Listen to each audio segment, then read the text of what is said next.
Alors qu'est-ce qui se passe et qui m'amène aujourd'hui devant vous?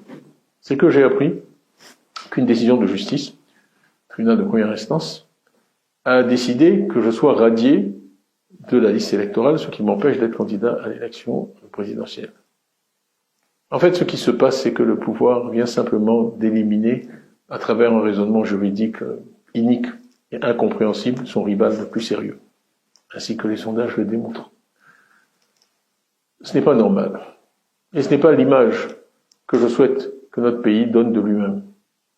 Pendant longtemps, on a essayé de faire croire qu'il y avait des dissensions au PDCI, qu'en fait j'étais contesté, mon leadership était contesté. On a aussi publié mensonge après mensonge, calomnie, attaque sur ma nationalité.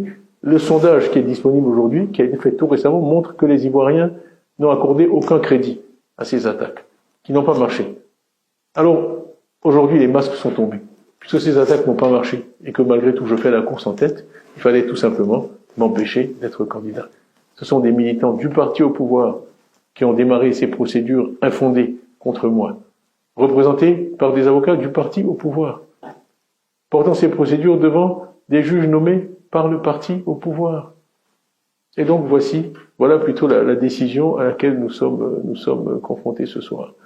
Je trouve que c'est malheureux. Notre pays a connu toutes sortes de difficultés dans des périodes pré- ou post-électorales, et je crains qu'une fois de plus nous soyons au bord d'une crise.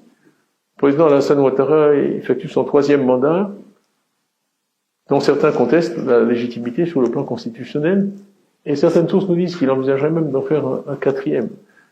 Je crois que la conjonction de tous ces éléments crée un environnement dangereux, potentiellement dangereux pour notre pays.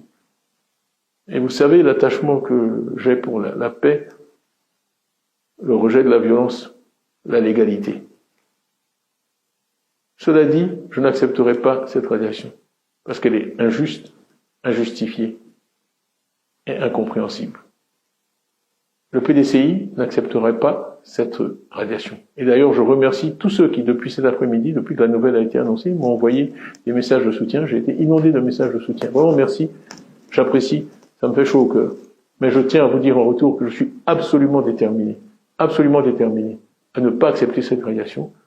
Je suis absolument déterminé à me battre pour que les Ivoiriens puissent choisir librement celui ou celle qui doit les diriger parmi les 5 prochaines années. Je crois que tous les amis de la Côte d'Ivoire, nous-mêmes les Ivoiriens, la communauté internationale, doit peser dans ce sens.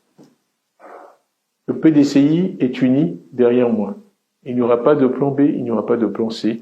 Nous voulons aller à cette élection représentée par le candidat que le PDCI s'est librement choisi, à 99,5% et de façon complètement transparente et démocratique.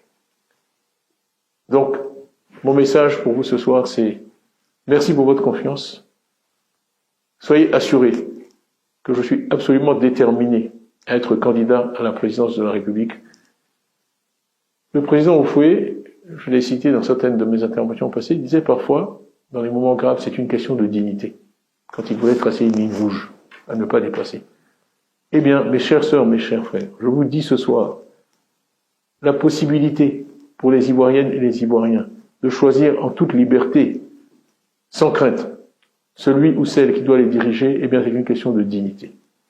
Vous pouvez compter sur moi pour mener ce combat, et je ne doute pas qu'à la fin de ce combat, vous me porterez, par vos suffrages, de façon démocratique et libre, à la présidence de la République, pour mettre l'homme et le capital humain au centre de notre projet, comme le PDCI vous l'a promis et comme je vous l'ai promis.